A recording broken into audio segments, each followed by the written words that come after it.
नमस्कार, स्वागत है आपका। आप क्रिएटिविजन न्यूज का एक्सप्लेनर देख रहे हैं। आपके साथ मैं हूं शबाब। संभल हिंसा मामले में अब कहानी सिर्फ पत्थरबाजी, गोलीबारी या दंगों का तक सीमित नहीं रह गई है। अब सवाल सीधे खाकी की भूमिका पर भी उठ रहे हैं और सबसे ज्यादा घिरते दिखाई दे रहे हैं उस वक्त संभल के सीओ रहे अनुज चौधरी। वही अनुज चौधरी जो संभल हिंसा के दौरान टीवी कैमरों और सरकारी बयानों में एक्शन मोड वाले अफसर के तौर पर पेश किए गए, लेकिन अब अदालत में उन्हीं से सवालों की ऐसी बौछार हुई कि पूरा घटनाक्रम फिर से कटघरे में खड़ा होता दिखाई दिया।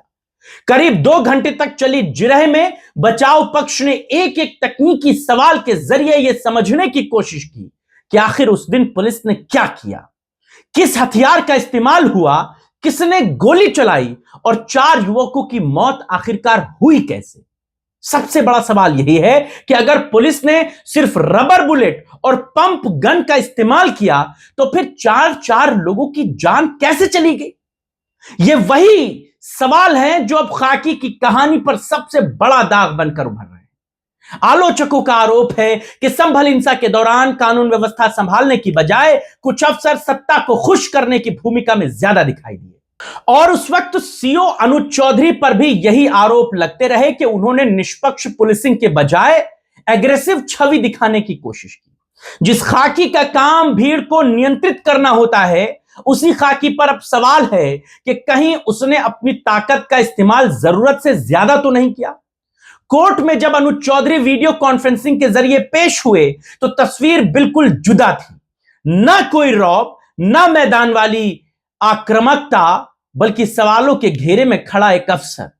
150 से 200 सवाल उनसे पूछे गए, बार बार हथियारों पर बात की गई, गोली के कैलिबर पर सवाल हुए, फायरिंग के तौर तरीकों पर सवाल हुए और सबसे बड़ा सवाल यही हुआ कि मौत किसकी गोली से हुई।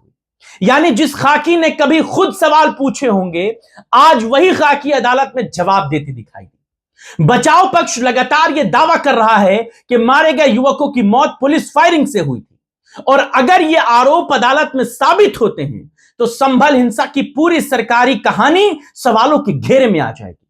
सबसे दिलचस्प बात यह है कि जिस घटना को शुरू से साजिश और दंगई नेटवर्क के नैरेटिव पर पेश किया गया, अब उसी मामले में पुलिस की कार्रवाई की परतें खुलने लगी। लोग पूछ रहे हैं कि क्या उस दिन कानून लागू हो रहा था या फिर ताकत का प्रदर्शन किया जा रहा था, क्योंकि लोकतंत्र में पुलिस को कानून का सेवक कहा जाता है, सत्ता का योद्धा नहीं।